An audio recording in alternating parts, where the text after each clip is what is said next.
March, and April. And we have dinner together. It's a fantastic meal. And then we show a movie and talk about the themes that we see in the movie. If you're interested, sign up. We'd love to have you. Come join us.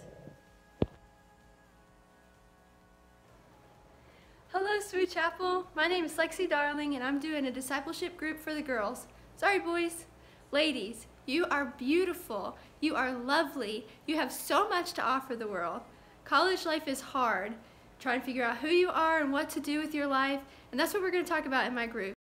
Go through the book Captivating and have honest conversations about what it is and live this awesome life. So join me on Wednesday nights at 6:30 in the Computer Lounge. Hey, what's up, guys? My name is Cy Watson. And I'm Seth Stillwell. Here recently, God has laid a burden on our hearts to start a men's prayer group. So that's just what we're going to do. We posted our emails below, so just check those out. If you have any questions, let us know. We want to get together and just talk to you, pray for you, and just be there for you. We love you, and God loves you so much, too. Hope to see you soon.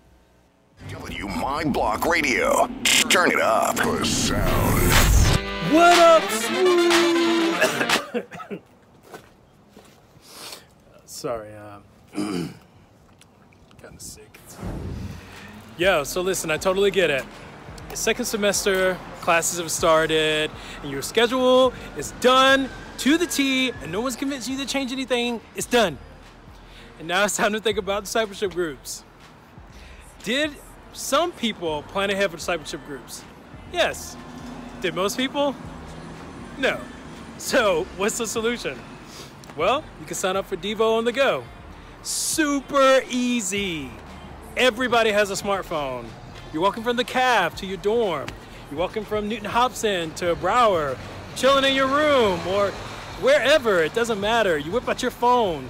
Instead of opening social media, you open the Bible app.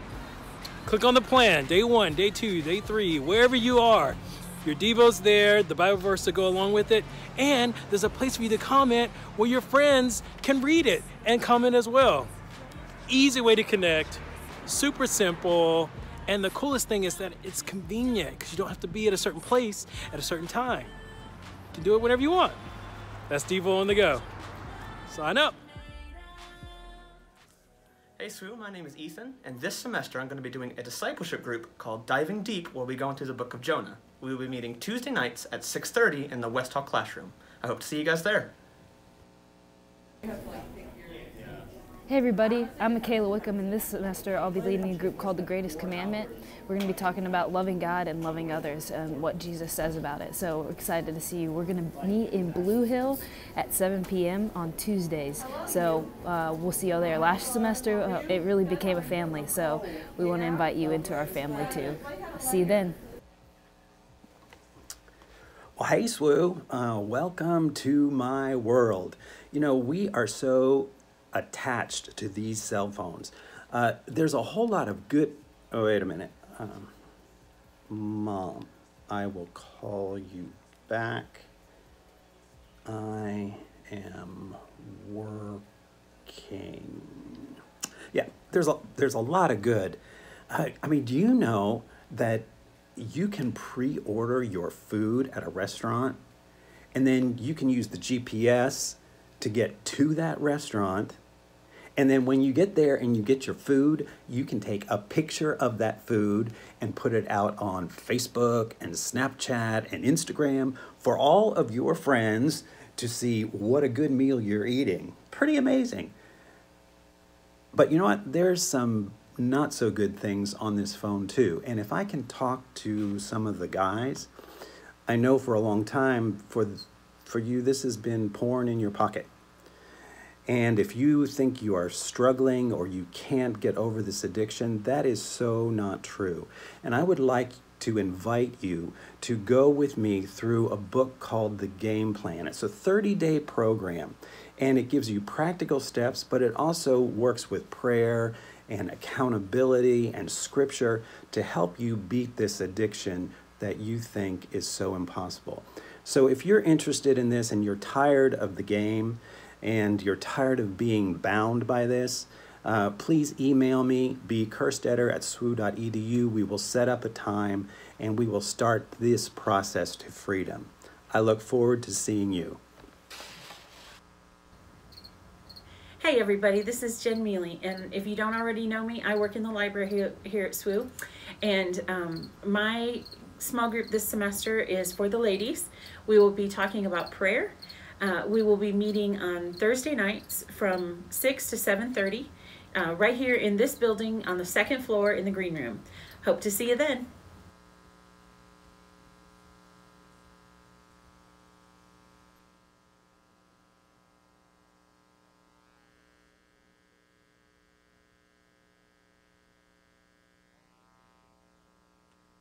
Well, good morning, SWU Nation. It's great to see you back in here on this Wednesday morning. Thank you for all the times that you've been here this week for spiritual emphasis and for our time together. Today is the last of that service, but as I just told the band, we don't end spiritual emphasis today. It actually begins because we build on what Matt has told us and how God is moving in our hearts and lives. And it continues throughout the semester and throughout our lives. A couple of more announcements. Just remind you that discipleship groups are open until Friday afternoon. Please go to My SWU Community tab, see those, and sign up for discipleship groups. Continue to grow with other people. This is where real growth takes place, is in small groups and with other believers. And so we ask you to continue to do that. I want to thank you again. Yesterday, you were great. You filled up the trash cans as you left. You took your breakfast and other items and threw them away. Thank you so much. Continue to do that as we help other people, and we learn that serving is greater than being served. Also, tomorrow evening at 7 o'clock, next door in the big classroom, 203, there's a Fearlessly Financial seminar that's being led by Savannah Youngblood. She is a senior honors student, and this is part of her honors project, helping you to learn how to budget and think financially, and you will receive chapel credit for that. So that's going on. I will send you an email reminder so that you can be aware of that. This morning we have a new thing. And it's a part of the SGA, part of what these people are doing, and a way to reach out to commuters. And so every month, they're going to pick 4 commuters, and they're going to give them gas cards. And so they have selected them, random. It's a random draw. And we invite you to come up right now and receive your gift cards. All right, so Chuck Webb, Chucky, come on up. Get your gift card. Hunter King. Come on, Hunter. Miranda Alexander. Come on, come on. They have to be in chapel to get them, right? Yeah, see, they have to be in chapel to get them, man. That's right. Martine Moore. Come on. Where are you? There you go. Come on, come on, come on.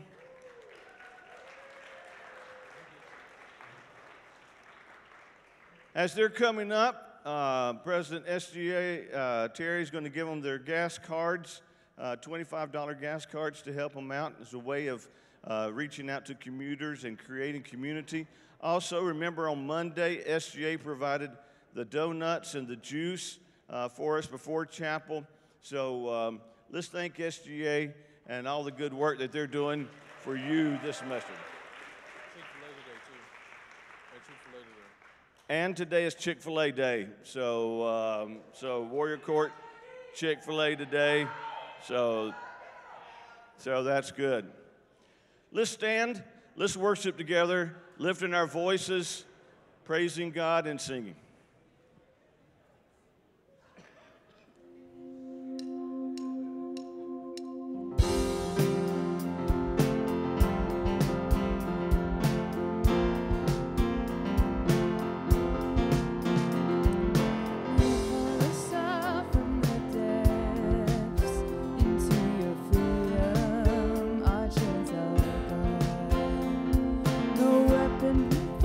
Shall prevail.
Our Father, all of heaven pours your name. Sing louder.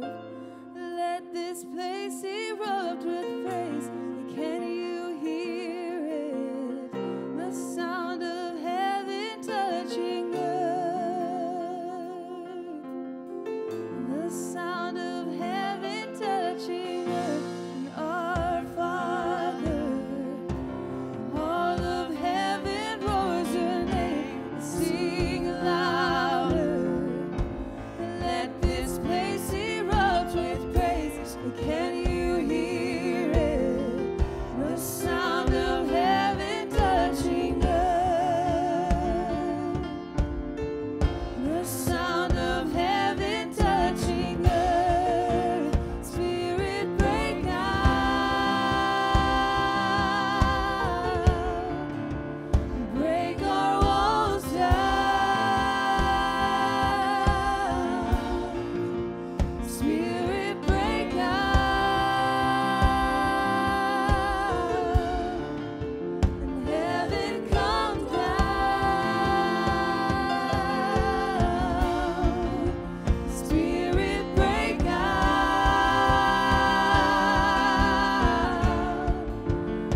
us in this place today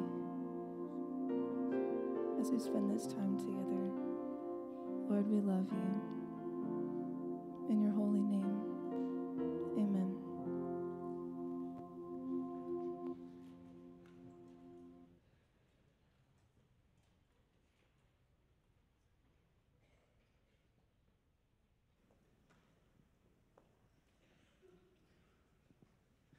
Well, I have so enjoyed being here with you this week, and just wanted to say again, thank you to Reverend Dill for giving me the opportunity to be here with you all and a chance to talk about things that mean so much to so many of us.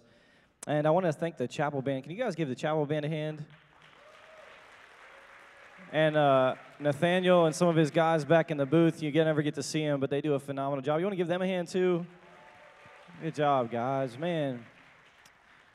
So many people, I said yesterday, but so many people put time and energy into these experiences that oftentimes I never appreciated until I was on this side of it. And then I started to realize there's a lot of energy, a lot of time, a lot of effort that goes into setting the table for us as a congregation to get to experience the things of God. And so, man, I'm so appreciative for the chance I get to play. But, man, I want to echo so much what Reverend Dill said about spiritual emphasis starting really after we walk out. How much can you really get from me, honestly? Not much. But when the Spirit of God is active in your life and in a community like this is putting Christ front and center, man, he can do a lot in our everyday, small, ordinary interactions. And that's what's exciting to me. I want to show you a picture that for me means the world. Let me see. Yeah. Man, this picture melts my heart. You may not have gotten to meet her, but my wife, Anna, was here a couple times this week. She's a teacher at Clemson Elementary, 3rd grade. And, yeah, all right. Clemson Elementary people? A couple of you? Yeah. And she's incredible. We dated all through high school and college and have now been dating over half of our lives together, which is so weird and so cool. And been married for 11 years this spring coming up. So 10 years done, 11 on the deck. And 5 years ago, you can leave that up like the whole time, just forever. No, I'm kind of serious. Can we say? Yeah. Yes. Yeah. This is from a few months ago. We took a little hike around Issaquena, and we love to go out and have adventures together as a family. And the reason I love this picture isn't just because it's my kids. It's because it captures how they really look most of the time. Not all the time. Sometimes they're just absolute terrors. But a lot of the time, they're like that. A little over 5 years ago, we had Emmeline right there on the right. She goes by Emma. And then on the left, about 3 years ago, we had James. Really, Anna had them. I didn't do much, but they're incredible kids. And if you look at them, some people say that there's a resemblance between us and the three of us, and then Anna. You know, if you see all of us, we start to have this resemblance together. And when people say that, I tell the kids quietly, I'm like, they didn't mean that. I'm sorry. You don't look like me. You look like your mom, and that's good. And but if you looked at a picture of me at 2, 3, 4, 5, you would see an uncanny resemblance to both of the kids, and especially James. My hair used to be about that color, and he got my ears and nose, so that sucks. And but there's a resemblance. And not only that, you start to see this resemblance come out actually in the way we act, in the way we operate, in the way we see the world. It's funny when they're so small, you can start to see stuff like that already. And for better and for worse, we resemble each other, but we're not identical. But I want to talk about that idea today a little bit, and I want to talk about how that works in our lives. We've talked a lot about a lot of things that are practical, everyday spirituality, and I want to take a little step a little bit away from that and talk about something else. There's a conversation that was taking place between Jesus and his disciples, and John uses a few chapters to record it. Other things he seems to just skim over, but this he really stayed on for a while. It was a pretty profound and pretty life-altering conversation, I think, for the disciples. Jesus was delivering some incredibly rich news, some difficult news, some theology-packed news, and the disciples, they seemed to rarely have understood it. And I would make fun of them, but they told on themselves. Do you know what I'm saying? They wrote down what happened, and in retrospect, they wrote down, we weren't sure what he was saying. In fact, one of us said this, and it sounded dumb, and we just didn't get it. And they told on themselves, which I think is hilarious. And they're in these conversation, and John records this in chapter 14. Jesus is telling his disciples some difficult news. And he's trying to help them understand that he's not going to be around forever. The 3 years they've shared together have been wonderful, have been adventurous, have been life-changing, have been incredible. But the dynamic is about to shift. And Jesus is trying to warn them, listen, I need to go away. And before I go away, you really need to understand some stuff. And so he starts to say something really cool. He says, listen, when I go away, I want you to understand that as I go away, you can hold on to hope for something. In fact, you can hold on to this really tangible hope that when I go away, my Father is in the middle of preparing a place for you. And after I leave, you can come with me to that place.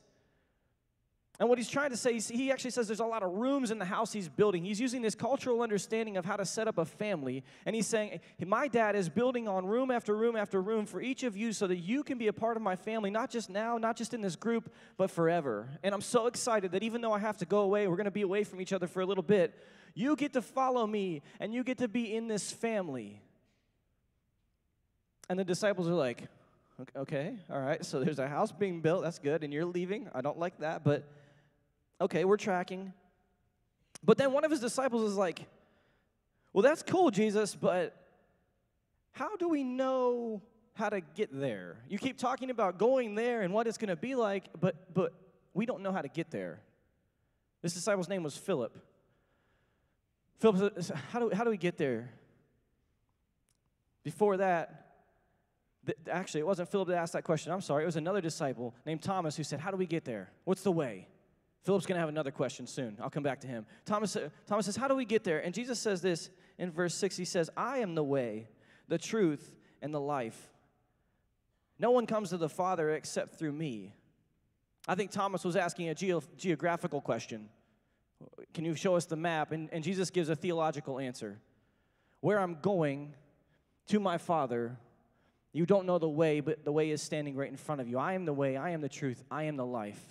If you want to get to the Father, you have to come through me. And then he says, if you really know me, you'll know him. So you'll be able to see him because you know me. In fact, when you see the Father, you'll recognize him because I look a lot like him. There's a resemblance here. And from now on, you do know him and have seen him. And Philip, his question is, Lord, show us the Father, and that will be enough for us. Now, I think that the conversation just changed a little bit. From Thomas's question of, okay, that sounds great, how do we get there? To Philip's question, okay, but can you just let us see clearly the Father? I don't know about you, but a lot of people that I run into in my life, whether they're strong believers in Jesus or they're unresolved, they may not call themselves atheists. In fact, few people that I meet would actually say they're atheists. They don't believe in anything out there. A lot of them, if you drill down on what it is they really believe and you start to ask them deep, meaningful questions, will say, you know what, I guess I just don't know. I guess there could be something out there. Something had to start all this. There's maybe even some design going on. I just don't know. And most of people actually aren't there. Statistically, most people aren't there. Statistically, most people believe that there is some sort of somehow knowable force out there. And a huge population of people I run into have no problem believing there's a God. But they have a lot of questions. And they have a lot of questions about how he is and who he is. And I think a lot of the reason is they really don't know how he feels about them, or they're pretty sure they do know how God feels about them, and it's not comfortable. It's not good. I think Philip is asking this kind of question. Like, okay, if Thomas asked, how do you get there? And you said I have to come through you, and I don't understand all of that, but that sounds good. But once I get there, here's my question. Am I going to like him when I get there? Like, I like you. Jesus, you seem pretty cool. I've spent my life following you, 3 years of incredible times with you, and I love following you. But if you're taking me to the ultimate authority, to the big guy in the sky, and I'm going to live under his authority, under his roof forever, and I've got a place in his big home, is that going to be enjoyable for me? Am I going to get there and want to stay there?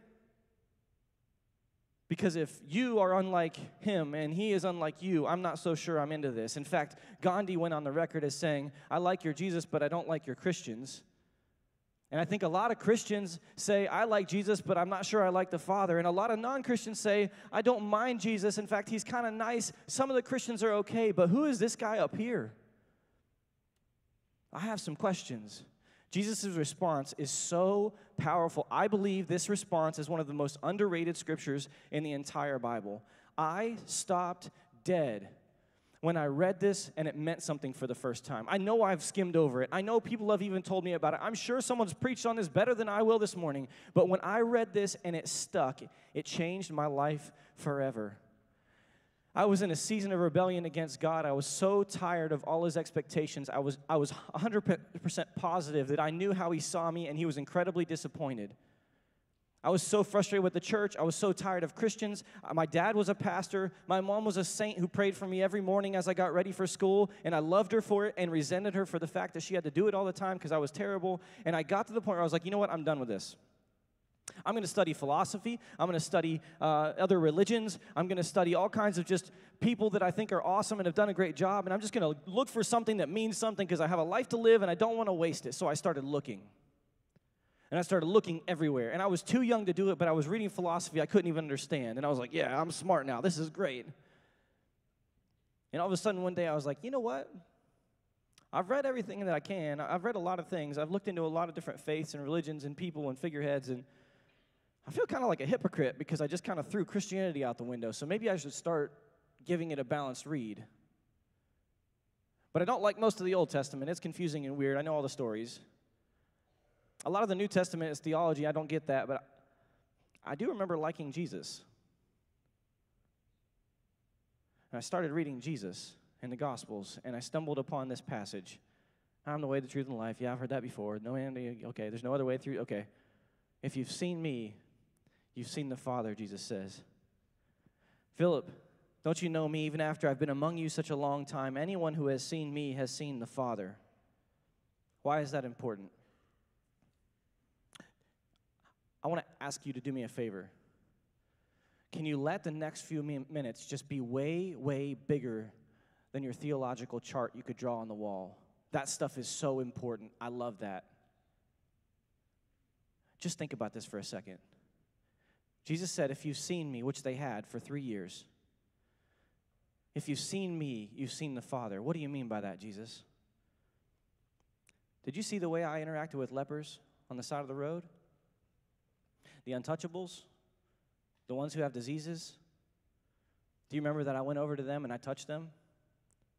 And when I touched them, having no fear whatsoever of getting their disease, instead of getting their disease, they got my purity? Have you seen the way I interacted with children? While I was preaching a very important message and I was trying to help you guys understand the kingdom of God, they came up to me and interrupted me. They climbed right up on me. And you all were like, hey, Jesus doesn't have time for that. And I was like, no, don't you dare. Because the kingdom of heaven that you're trying to enter is made for people like this, these children. Do you remember how I interacted with people who tried to trap me with their theological questions? How instead of giving them what they wanted, I gave them what they needed, which was a mirror to hold up to them to show them that they were hypocrites. And that not only were they hypocrites and wrong, that wasn't my biggest point. My biggest point is that they were actually lost and didn't even know it. I called some of them whitewashed tombs, and that was super bold, and that made them really, really mad. In fact, that's maybe one of the reasons I'm about to die, because I told them that on the outside they looked all cleaned up and freshly painted, but on the inside they were full of death. And you know what? They probably already knew that, but it was helpful for me to tell them. If you've seen me, you've seen the Father. And do you remember how I talked about giving? There were all these people dropping coins in the plate, and it was super loud, and they were making a big show of it. And then there was this old lady who walked up really slowly and really humbly, dropped a couple coins in worth almost nothing, but it was all she had. And remember what I said? I said, that woman's given more today than anybody else because she gave out of nothing. She had nothing to give, and she gave it all. They gave out of great wealth. And do you remember what I said when I was preaching to the people who were so tired and so overwhelmed? And I talked about how they were just looked like beaten down. And I said, man, they're like sheep without a shepherd. And so I told them, listen, I know you're worried about a lot of stuff, but you don't have to worry, because if God the Father knows how many hairs are on your head, and if he knows, he keeps track of every single bird that's ever fallen to the ground, he knows you, and he knows what you need before you even need it, and he wants to care for it. So you don't have to worry as much as you have. If you've seen me, you've seen the Father. And do you see how I interacted with the establishment when it was manipulating people for monetary gain in the church? Do you see the righteous anger that came out when I saw people who figured out that they couldn't do anything right? They couldn't even buy the right things. They were trapped and they were stopped from coming in with genuine worship by people who just wanted to make a buck off them. Do you see how angry I got at that? Because if you've seen me, you've seen the Father, and you understand how he feels about games like that. He's not pleased. If you've seen me, you've seen the Father. And did you remember how I talked about morality? And I said, listen, I know your law says don't murder, but I say don't even have a hateful thought or word against your brother, because that does damage to the eternal part of who they are, not just the body. And I said, listen, you say don't commit adultery, and I say, yeah, good for you, but also don't even lust after somebody in your mind. Because when you do that internally, even though nobody can see it on the outside, you're destroying the inner workings of yourself and of the trust in your relationship. I want you to have better relationships than just how the law defines them. I want them to be whole and selfless and good. Do you remember that? Because if you've heard that, if you've seen that, you've seen the Father's intent for your relationships with each other. And do you remember when I was talking about forgiveness, and I said, if you want to be forgiven by your Father in heaven, you have to forgive down here. And that was a bitter pill to swallow, because a lot of us have been through a lot of things that are hard to forgive. And a lot of us have been through things at the hand of people who have never and may never ask for forgiveness. And the last thing we want to do is let go of that and give it up. But then I said some pretty difficult words that rang true. You have to forgive. Because forgiveness is like water. If it doesn't move into you and out of you, it becomes stagnant and it doesn't have its effect anymore. If you've seen me, you've seen the Father, Jesus said. And do you remember what happened when the storm was raging and we were all in the boat and you were terrified and I was taking a nap? That was trippy, right? I wasn't scared at all. And you guys were freaking out and you woke me up and I was super annoyed and I was like, what's wrong with you? Waves, shut up, wind, stop. And it stopped, and you were freaked out. In fact, you were scared of me. You said, what kind of man is this that the wind and the waves obey him? And for a moment, you forgot all about the storm because you were looking at me, and you wanted to know what in the world was wrong with me. If you've seen me, you've seen the Father. That kind of power. And you remember we got to the shore right after that, and we confronted the man with demons, and he had been chained up, and he had broken through those chains, and he was just distraught and was cutting himself. And when he saw me, he ran at me, and you were like, what's about to happen? What's about to happen? And as he got to me, he fell face down and said, have mercy on me. And he called out who I was. He let the cat out of the bag that I was the Son of God. You remember how I was asked one time how I was going to pay my tax? I told someone to take a fish out of the water, and then the fish was a coin. And I played a cool magic trick, and I was like, here you go. That's my tax. And then somebody asked me about Caesar and money and all this stuff, and I confounded you guys because I said, okay, whose image is on this money? And they're like, Caesar. And I'm like, yep, so give Caesar his money. But I implied, because you already knew the rest of the story, that if the image of God is on you, then you give Caesar his money, but don't you dare give Caesar you. Give God you, because he created you and his image is on you.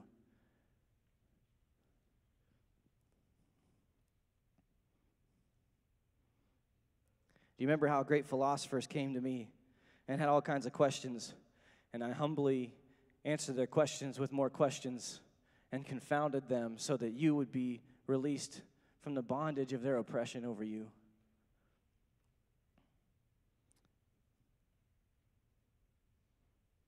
Jesus would go on to stand in front of Pilate, completely unfazed by the fact that he was under his authority in his own mind, but almost rebellious in the face of Pilate, saying, I don't have to be here. I'm here because I want to be. Pilate, the governing authority, says, you claim to be the Son of God, and Jesus says, yep. That God walks under his own power as far as he can under the weight of the cross after being stripped and beaten and mocked, and then humbly accepts help when he can't go any further. And even all the way up to the cross, he doesn't complain, he doesn't whine. Even in some of his dying breaths, one of the most inconsiderate interactions I've ever seen in my life is when the thieves start making fun of him. And I think Jesus might just be trying to die in peace, like he's accepted it and it's happening. And as he's gasping, this thief is saying, what an idiot, you can't even come down off the cross. I thought you were the Son of God. And Jesus just doesn't respond. And the other thief says, don't listen to him. If there's a chance still for me, I'd love to come with you. How selfless is it that some of Jesus' last energy is given to assure this man that he'll be with him today in paradise? If you've seen him, you've seen the Father. As you walk with Jesus through his life, short life on earth, through his ministry, even shorter, almost absurdly short to have the kind of impact he's had. And he says with his own mouth, listen, if you're wondering how the big guy in the sky feels about you, reflect on how I've treated the people I've interacted with. Reflect on how I've interacted with the people I created and loved, even as they questioned me and were upset at me and were confused about me and didn't value me. Remember how I treated them. Remember how after I'm raised from the dead, the first person I'm going to reveal myself to is going to be a woman. And culturally, that makes no sense. Even beyond that, that woman who was the first to see me in my glory was a woman of ill repute who had once been possessed by demons until she met me. Remember that when my disciples are gathered up later and they're afraid and they don't know what's going to happen, I'm going to play a trick on them. I'm going to sneak through the walls because I can do that. And they're going to be so scared, they're going to wonder what's happening. And I'm going to show them my wounds. And I shouldn't have to after everything I've showed them, after everything I've done, after everything I've let them see. I shouldn't have to prove it to them, but I do anyways because I'm gracious. And I say, look, listen, doubting Thomas, just touch this. Put your hand here if you need to. And you remember how Peter, who had disowned his Savior 3 times after all the bold claims he had made, came upon Jesus cooking breakfast on the beach. And Jesus took him aside and he held him accountable and said, listen, Peter, you didn't hold up your end of the bargain like you said you would. But I still have a job for you. Peter, you couldn't perform like you expected, but I still have a purpose for you. And then I handed Peter the keys to the church and said, you can lead them. If you've seen me, you've seen the Father. Remember the woman at the well.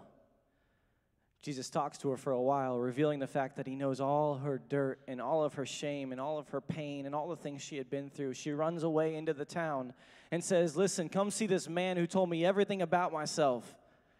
I think she's saying 2 things. 1, come see a man who knew everything about me before I told him. That must be a miracle, but even better than that, come meet the man who knew everything about me and still loved me somehow, like no man ever has. You got to come see him. She told the whole town about him while the disciples were trying to figure out how to provide lunch. Jesus revealed himself as the Messiah to her. The last person who ever should have heard that news.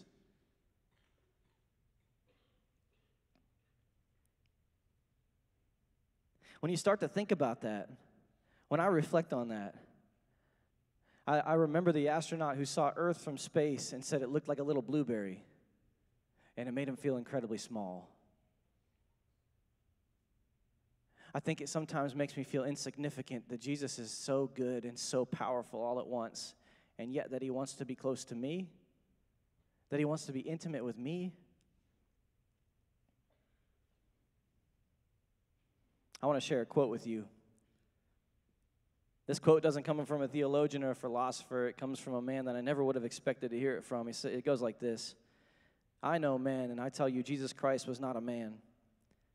Superficial minds see a resemblance between Christ and the founders of empires and the gods of other religions. That resemblance does not exist. There is between Christianity and other religions the distance of infinity. Alexander, Caesar, Charlemagne, and myself founded empires, but on what did we rest the creations of our genius? Upon sheer force. Jesus Christ alone founded his empire upon love, and at this hour, millions of men will die for him.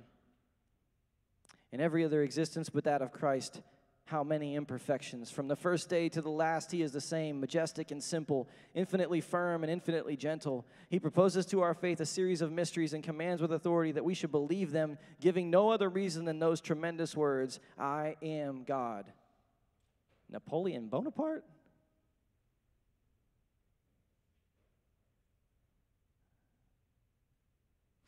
Paul echoes this passage in John, and he says this, Jesus Christ is the image of the invisible God, He is the very picture of the God that you believe may exist but aren't sure how he feels about you. And now you know. If you read about him, if you see how he interacts with people, you never have to question again how the God of the universe feels about you. And even if you feel incredibly insignificant and small, you must know that the creator of everything, who came down out of heaven to live with us, die for us, and raised himself again to conquer everything we're afraid of and everything we fear and everything we stress out about and everything we get ourselves into, is deeply and incredibly in love with you. Not only that, his promise to the disciples that day is true for us today. He is going to prepare a place for us. And I don't know what kind of home you come from. I don't know if your family pictures look like those kids that I showed you earlier. I don't know what your dad is like. But if there's a home out there built by a man who treats people like that, built by a being with that kind of power, with that kind of character, with that kind of nature, with those kinds of affirmations to me and affections for me, it would be a home like a home I've never been in. It would be a place that I would always put hope in. It would be a place that no matter what I was going through, I would always look forward to. God, whatever happens in my life, I know I'm going home, and I know that that home is filled with love and goodness and power, and I cannot wait to be there. Because I've seen you. Therefore, I've seen the Father. And I love my life, but I can't wait to get home.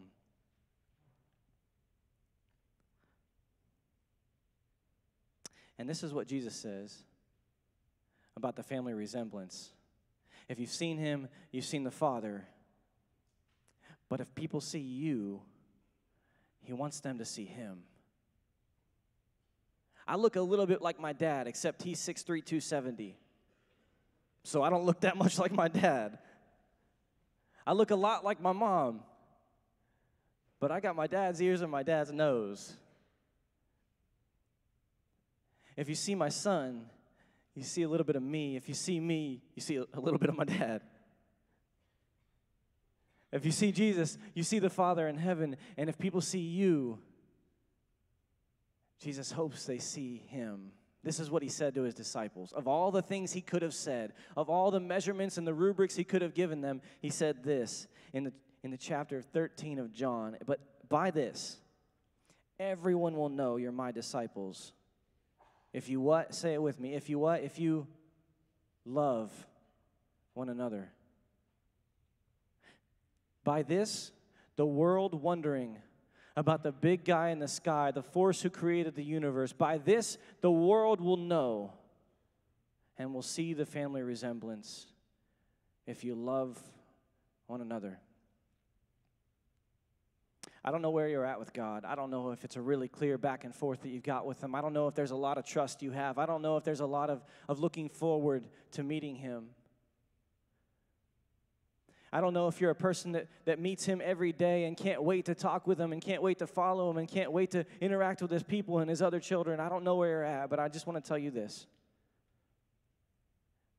This moment and the next moment and the next moment, and as you walk out of here and as you go to bed tonight, there are opportunities all the time for you to make the decision that what you've seen of Jesus is enough for you to lean into relationship with him.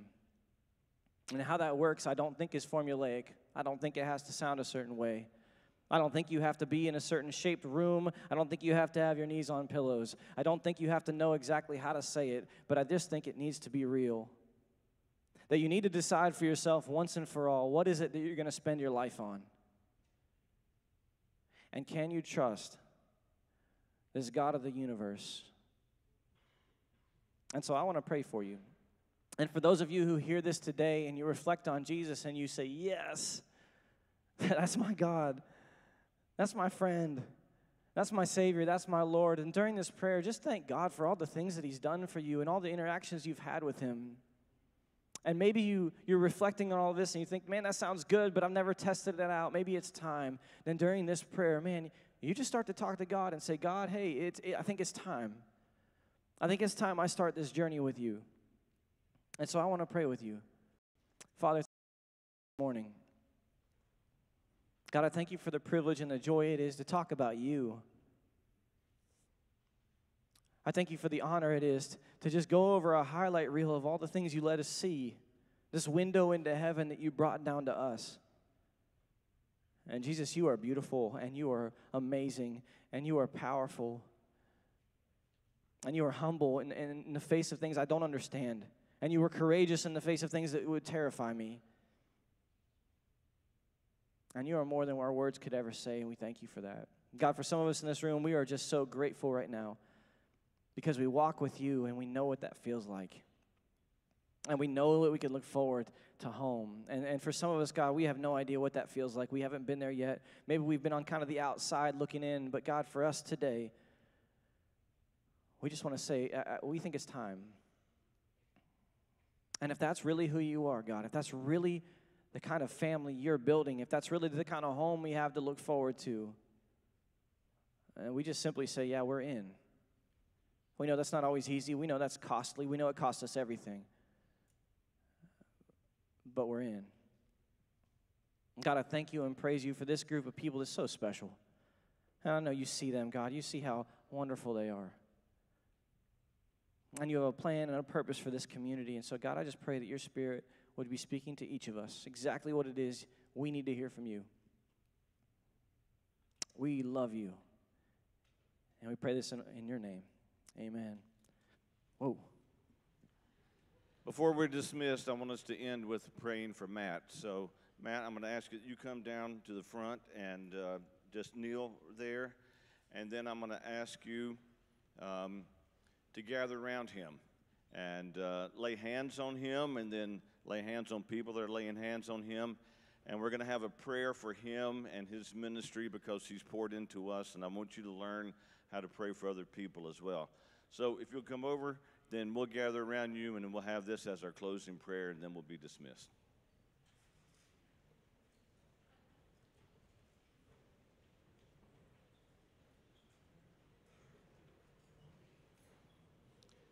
And if you don't want to come up and pray, just stay where you are and just stand right there, and you can pray from there.